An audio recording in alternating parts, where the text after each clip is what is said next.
Hi, welcome to AwkwardHamster. A couple days ago, I made a video about how my Mac became extremely slow after I updated to macOS 10.14, which is Mojave. And let me first power this up. The power is plugged in. Press the power button here. Log in first. Start the boot up process before I go into more detail on what happened since then.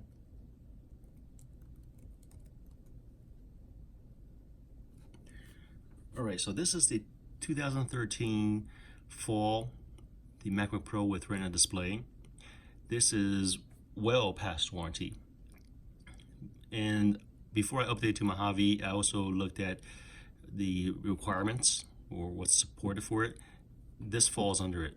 So even Apple says Mojave is supported on this computer here.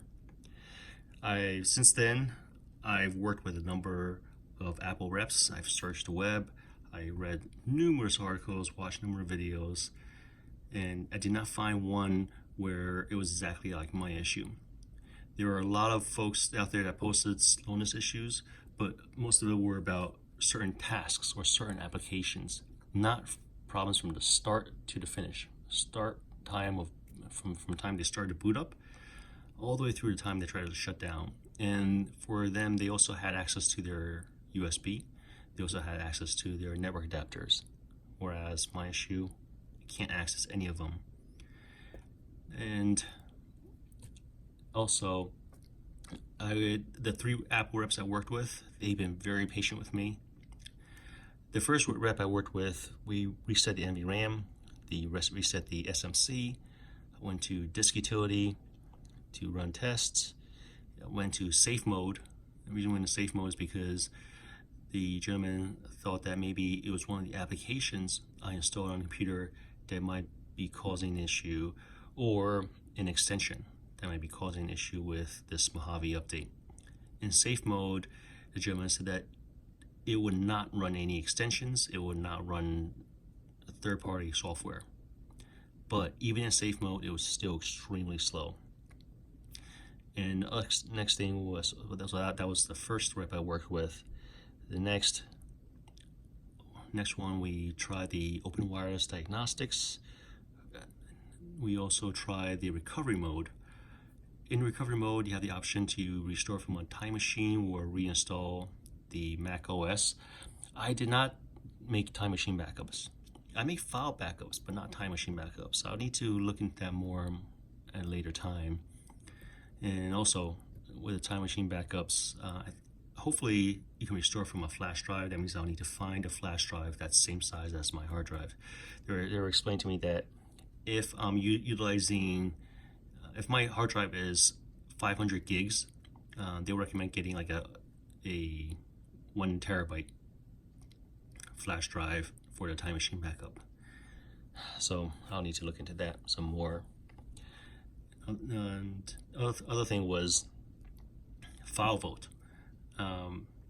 Actually, let me get back to that recovery mode.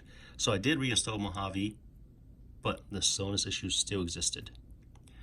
They thought maybe this had to do with file vote. File vote encrypts my hard drive. The thing with file vote is that in safe mode, the computer is still slow. File vote does not encrypt the hard drive in safe mode. Either case, I still navigated to the system preference, and there were no progress bar. If file vote was running, there would be a little progress bar to tell me how much more it has to do. And also tried creating a new user in case my existing user profile was corrupted. Logged in with the new user profile, and slowness issue was still there. After the recovery mode, we then reset the NVRAM again, reset the SMC again.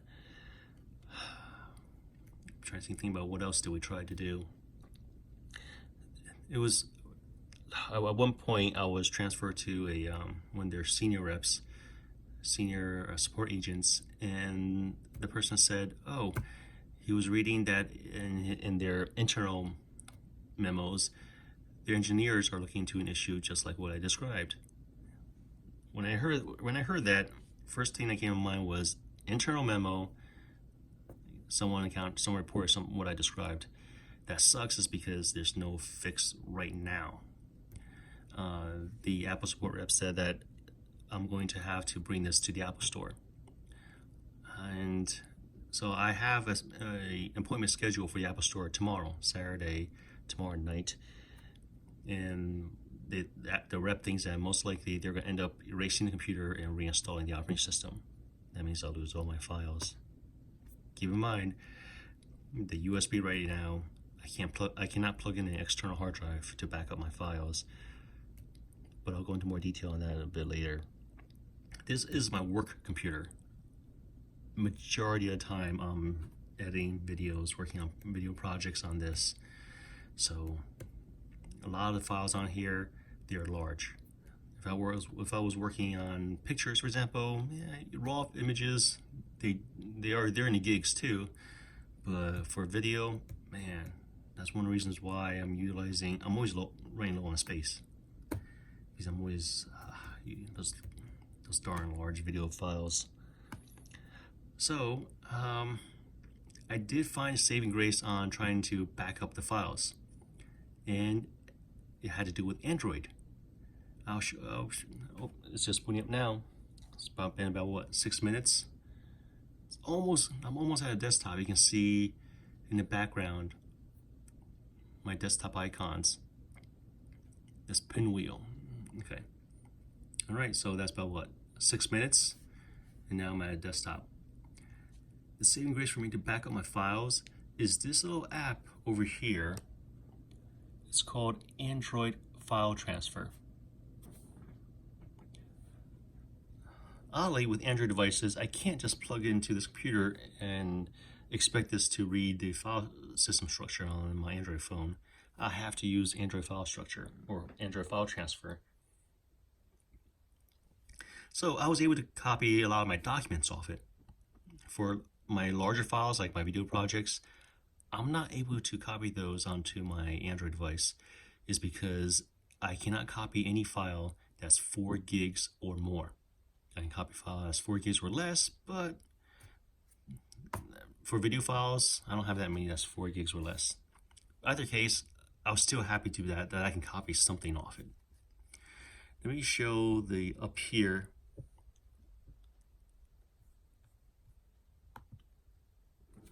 For this part, it says Wi-Fi node hardware installed. I'm also going to plug in this USB drive. Now it's booting up. Earlier I mentioned I ran the disk utility. That was the first time I ran disk utility. That was to analyze the disk on this computer to see if there's any issues. Came back with a return code 0. Everything's groovy. So it's not a hardware disk issue.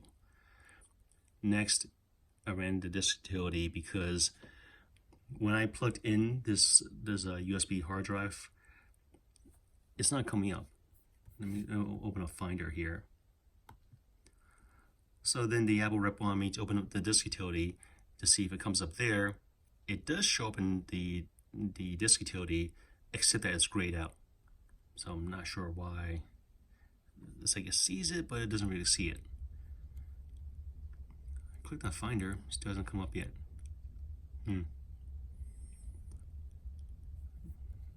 Click on Finder again.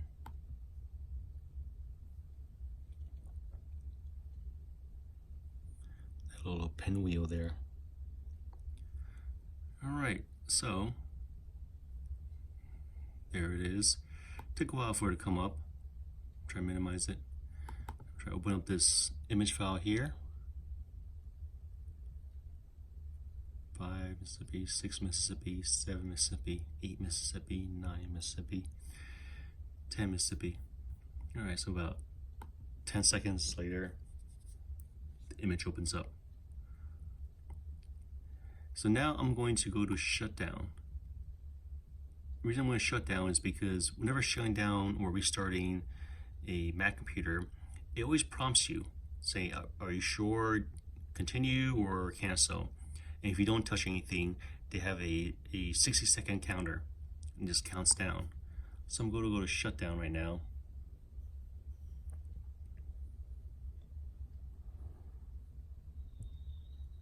give a sec for this shutdown to appear. If you do nothing, the computer will shut down automatically in 1 minute. So about 10 to 15 seconds later, it will drop down to 59. Then another 10 to 15 seconds later, it'll drop down to 58. That just tells me that after this Mojave update, my computer became more than just jumping up 59. So my computer is definitely more than 10 times slower than what it was. Another thing is, in the past, I was always worried about bringing my computer into the store. So tomorrow will be the first time I'm bringing a computer to the Apple store. The Apple rep on the phone said that there will be no charge because through our troubleshooting process, they determined that the issue is software related. It's not hardware related. The only change I made was install the new macOS operating system. I did not open up the computer. I did not swap out any store components.